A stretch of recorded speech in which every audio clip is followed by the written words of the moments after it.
حضرت عبداللہ بن عمر رضی اللہ تعالیٰ عنہ کا واقعہ۔ نافع روایت کرتے ہیں ایک مرتبہ حضرت عبداللہ بن عمر رضی اللہ تعالیٰ عنہ کو مچھلی کھانے کی خواہش ہوئی۔ پورے شہر میں مچھلی تلاش کی لیکن نہ ملی۔ چند دن کے بعد مچھلی ملی تو میری ہدایت پر اسے بھون لیا گیا اور پیش کیا گیا۔ میں نے یہ مچھلی ان کی خدمت میں پیش کی تو میں نے دیکھا کہ بیماری کی حالت میں مچھلی دیکھ کر ان کے چہرے پر خوشی کے آثار نمودار ہوئے، بہت خوش ہوئے۔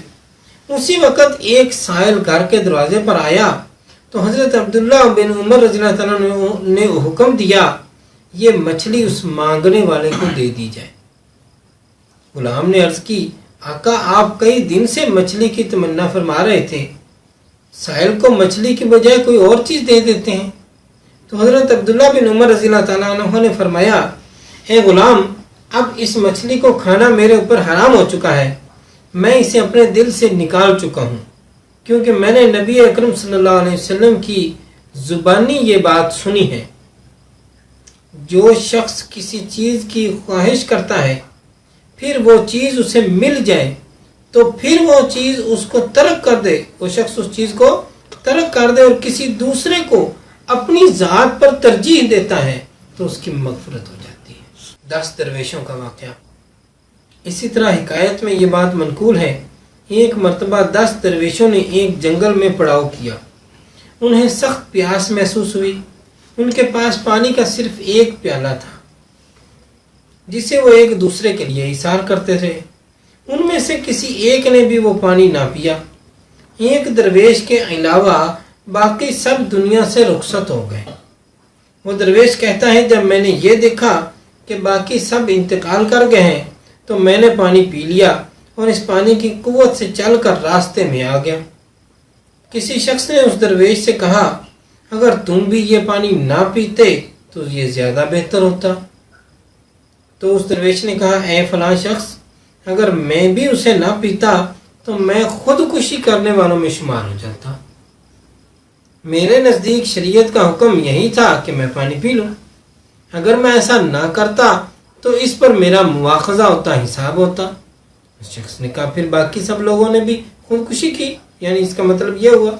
اس نے کہا نہیں، کیونکہ ان میں سے ہر ایک نے پانی اس لیے نہیں پیا تھا تاکہ دوسرا شخص پی سکے، اور وہ ایک دوسرے کے ساتھ ہوتے ہوئے ایک دوسرے کے لیے ایثار کرتے ہوئے انتقال کر گئے۔ اب صرف میں باقی رہ گیا اکیلا، تو شرعی اعتبار سے میرے پاس چونکہ گنجائش نہیں تھی کہ میں کسی اور کے لیے ایثار کرتا، تو اب یہ ایثار نہیں بلکہ خودکشی کے زمرے میں آتا، اور شریعت کا حکم میرے لیے یہی تھا کہ میں اس پانی کو پی لوں اور جان بچاؤں۔ حضرت علی رضی اللہ تعالیٰ عنہ کا ایثار۔ اسی طرح حضرت علی رضی اللہ تعالیٰ عنہ جب حضرت محمد مصطفیٰ صلی اللہ تعالیٰ علیہ وآلہ وسلم کے بستر پر سو گئے اور نبی اکرم صلی اللہ تعالیٰ علیہ وسلم حضرت ابوبکر صدیق رضی اللہ تعالیٰ عنہ کے ساتھ مکہ مکرمہ سے نکل کر غار ثور میں آ گئے اور کفار نے اس رات آپ صلی اللہ علیہ وسلم کو شہید کرنے کا پروگرام بنایا ہوا تھا، تو اللہ تعالیٰ نے حضرت جبریل علیہ السلام اور حضرت میکائیل علیہ السلام کو یہ حکم دیا کہ میں نے تم دونوں کو بھائی بنایا اور تم دونوں کو طویل زندگی عطا کی، تم دونوں میں سے کون ہے جو اپنی زندگی دوسرے کے لیے ایثار کر سکے؟ تو ان دونوں میں سے ہر ایک نے اپنے لیے اپنی زندگی کا انتخاب کیا۔ تو اللہ تعالیٰ نے حضرت میکائیل اور حضرت جبرائیل علیہ السلام سے کہا کہ تم اپنے اوپر علی کی فضیلت کو دیکھ لو، میں نے ان کے اور رسول صلی اللہ علیہ وسلم کے درمیان بھائی چارہ قائم کیا۔ تو علی رضی اللہ تعالیٰ اپنے مر جانے اور قتل ہو جانے کو اختیار کیا اور حضرت محمد مصطفیٰ صلی اللہ علیہ وسلم کی جگہ مبارک پر سو گئے، اپنی جان کو ان کی جان پر فدا کرنے کے لیے تیار ہو گئے، خود کو موت کے حوالے کرتے ہوئے زندگی کا ایثار کر دیا۔ اب تم دونوں زمین پر جاؤ اور دشمنوں سے علی کی حفاظت کرو۔ حضرت جبرائیل علیہ السلام اور میکائیل علیہ السلام زمین پر آئے، ان میں سے ایک حضرت علی رضی اللہ تعالیٰ عنہ کے سرہانے کھڑا ہو گیا اور دوسرا پائنتی کھڑا ہو گیا۔ حضرت جبرائیل علیہ السلام نے کہا بہت عمدہ، بہت عمدہ۔ اے ابو طالب کے صاحبزادے، آپ جیسا کون ہو سکتا ہے؟ اللہ تعالیٰ نے فرشتوں کے سامنے آپ پر فخر کا اظہار کیا۔ تو اس وقت حضرت علی رضی اللہ تعالیٰ عنہ کی شان میں یہ آیت نازل ہوئی، وَمِنَ النَّاسِ مَن يَشْرِي نَفْسَهُ ابْتِغَاءَ مَرْضَاتِ اللَّهِ وَاللَّهُ رَءُوفٌ بِالْعِبَادِ، سورۃ البقرہ کی آیت نمبر 207۔ اور بعض لوگ ایسے ہیں جو اللہ تعالیٰ کی رضا کے حصول کے لیے اپنے آپ کو فروخت کر دیتے ہیں۔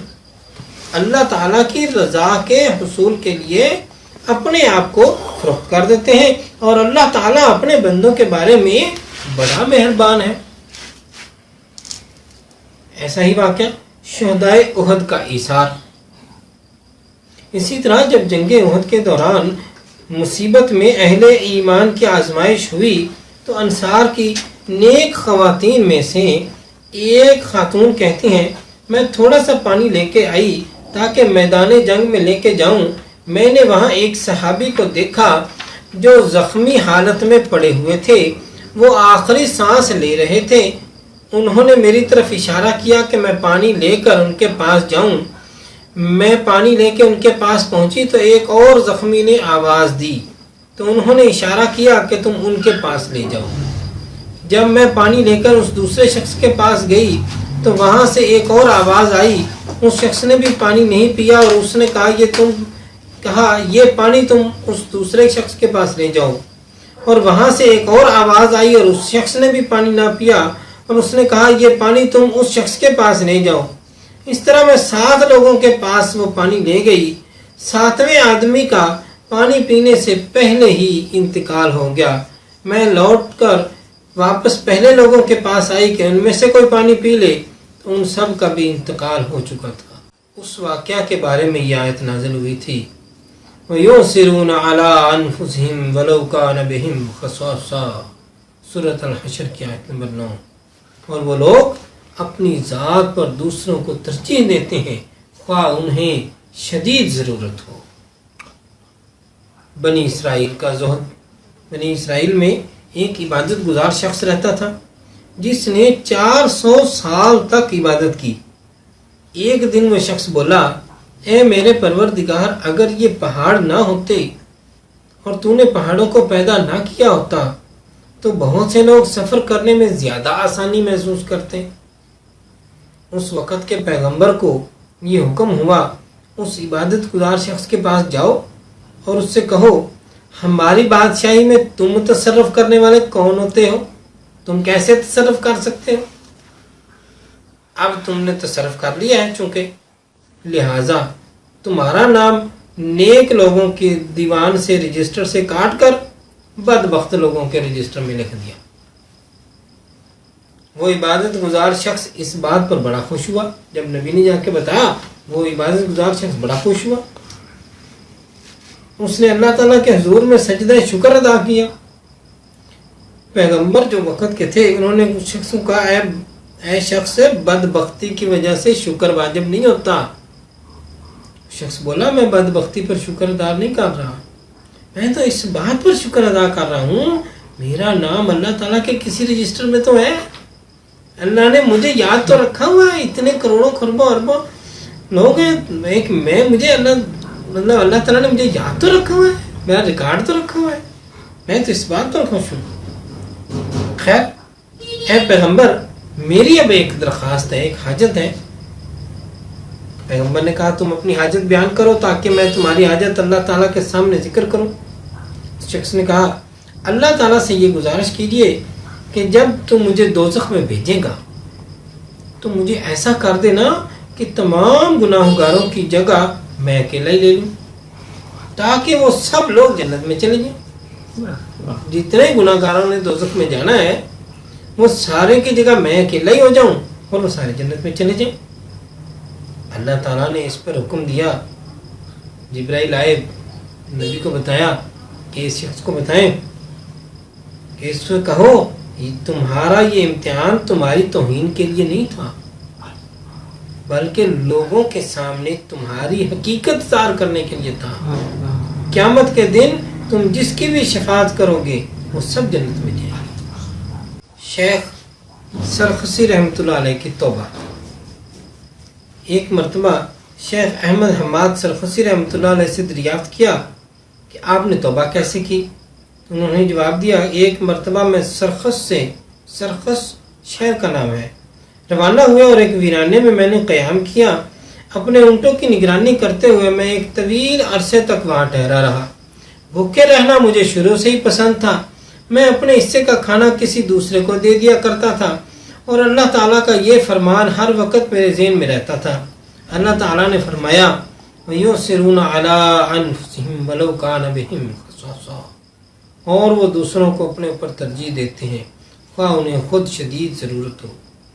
میں اس گروہ کا بڑا معتقد تھا۔ ایک دن ایک بھوکا شیر بیابان میں آ گیا، اس نے میرے ایک اونٹ کو مار گرایا۔ اس کے بعد وہ شیر بلندی پر چڑھ کر چنگاڑا تو قرب و جوار میں جتنے بھی درندے موجود تھے وہ سب اس کی آواز سن کر یہاں آ گئے اور جانوروں کا ہجوم ہو گیا۔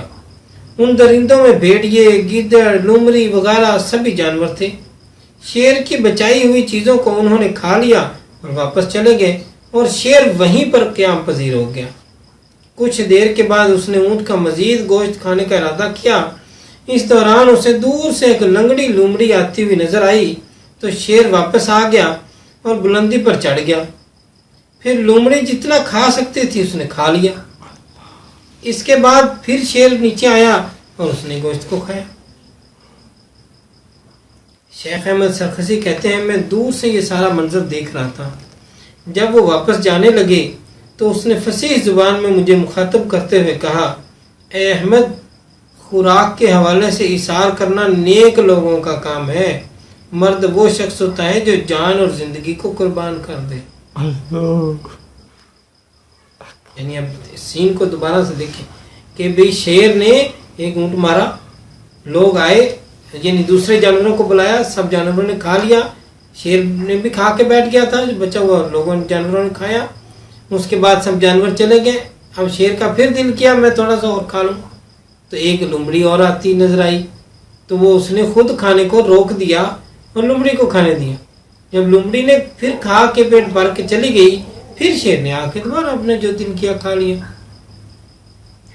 شیخ احمد سرخسی فرماتے ہیں کہ جب میں نے یہ منظر دیکھ لیا اور میں وہاں سے جانے لگا تو اب شیر نے میری زبان میں صاف لفظوں میں مجھے کہا، اے احمد، خوراک کے حوالے سے ایثار کر دینا نیک لوگوں کا کام ہے۔ مرد وہ شخص ہوتا ہے جو جان اور زندگی کو بھی قربان کر دے، تو صرف روٹی قربان کرنے والا شخص ہے۔ جب میں نے یہ صورتحال دیکھی تو میں نے دنیا کے تمام کاموں سے اپنا ہاتھ کھینچ لیا اور یہاں سے میری توبہ کی ابتدا ہوئی۔ شیخ نوری رحمۃ اللہ علیہ کی مناجات۔ شیخ ابو محمد جعفر خلدی رحمۃ اللہ علیہ بیان کرتے ہیں، ایک مرتبہ شیخ ابو الحسن نوری رحمۃ اللہ علیہ تنہائی میں اللہ تعالیٰ کی بارگاہ میں یہ مناجات کر رہے تھے۔ ان کی مناجات سننے کے لیے میں ان کے پاس چلا گیا، اس طرح کہ ان کو میری موجودگی کا پتہ نہ چلے۔ وہ بڑی فصیح اور بلیغ عبارت میں یوں کہہ رہے تھے، اے میرے مولا، تو جہنمیوں کو عذاب دے گا، حالانکہ وہ سب تیری مخلوق ہیں۔ تیرے علم اور تیری قدرت تیرے ہی ارادے کے تحت وجود میں آئے۔ اگر تو انسانوں کے ذریعے جہنم کو بھرنا چاہتا ہے تو اس بات پر تو قدرت رکھتا ہے کہ صرف مجھ سے دوزخ کے تمام طبقات کو بھر دے اور باقی ساری مخلوق کو جنت میں داخل کر دے۔ جعفر خلدی رحمۃ اللہ علیہ بیان کرتے ہیں، میں یہ سن کر بڑا حیران ہوا۔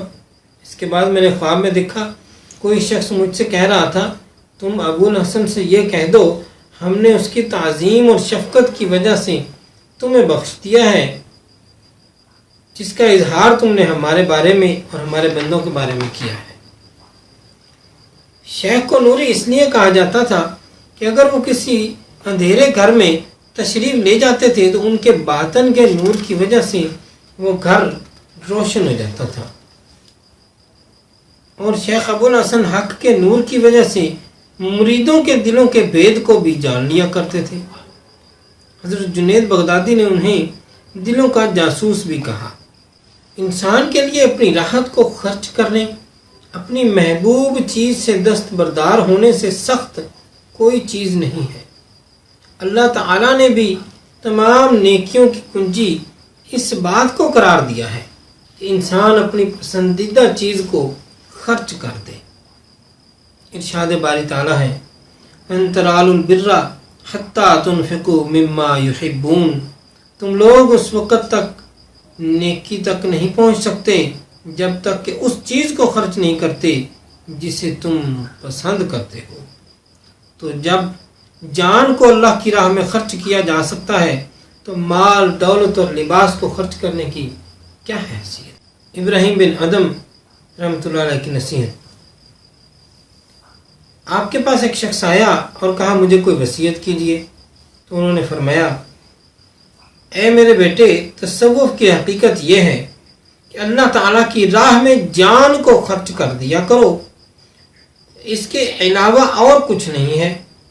اگر تم یہ کر سکتے ہو تو ٹھیک ہے، ورنہ تم صوفی کہلانے والے فضول لوگوں کی باتوں میں مشغول نہ ہونا، کیونکہ اس کے علاوہ جو کچھ بھی ہے وہ سب فضولیات ہیں۔